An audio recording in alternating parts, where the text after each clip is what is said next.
بسم اللہ الرحمن الرحیم۔ السلام علیکم۔ اہدنا الصراط المستقیم۔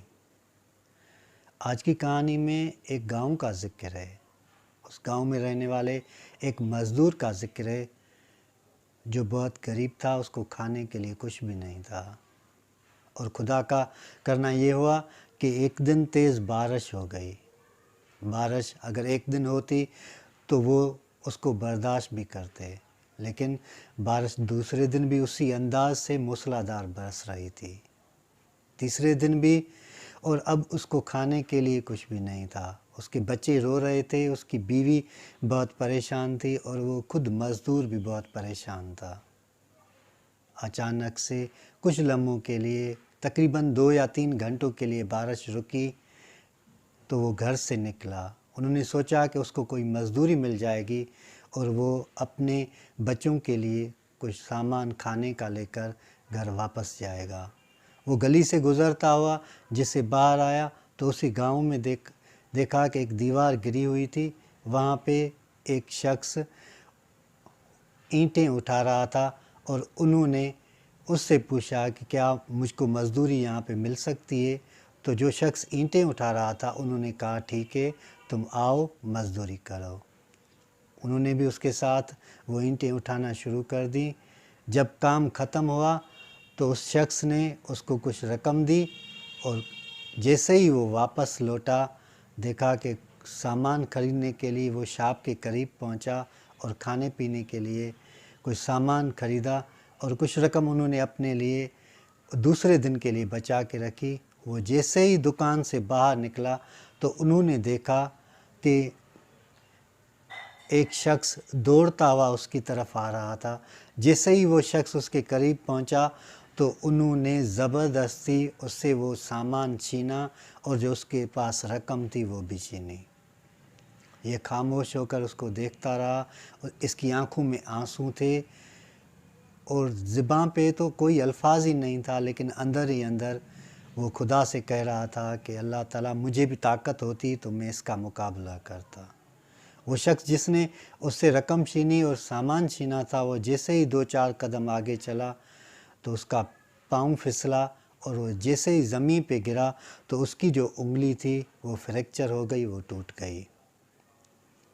اس کے بعد جس نے وہ سامان چھینا تھا وہ گھر پہنچا، اپنی بیوی کو کہا کہ انگلی فریکچر ہو گئی ہے، اس کو کچھ باندھو۔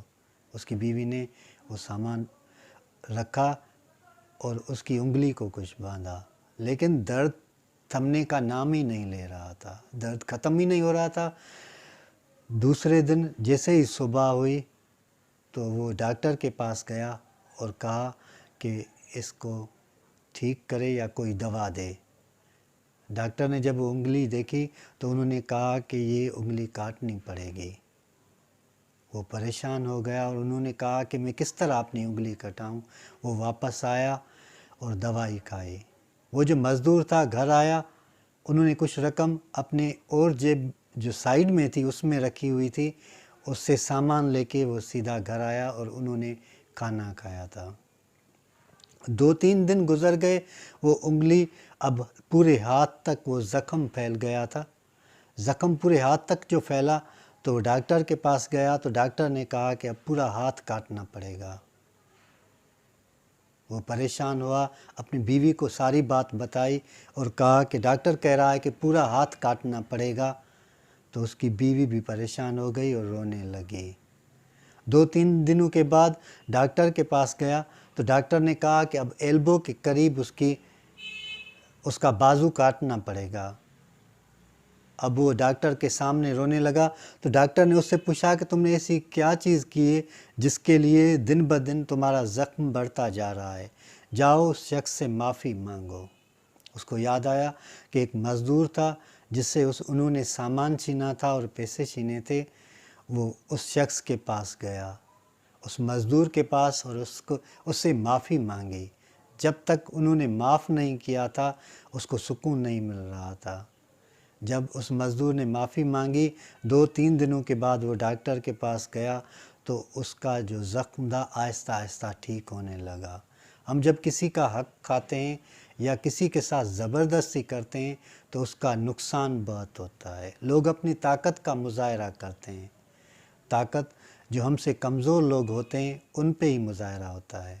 ہم چاہتے ہیں جو بھی ہم کر رہے ہیں وہ ٹھیک ہے اور جو بھی ہم جانتے ہیں وہ صحیح ہے، لیکن ایک اور ذات بھی ہے جو ہر وقت موجود ہے، ہماری ہماری پکار، ہماری دعاؤں کو سن رہی ہے۔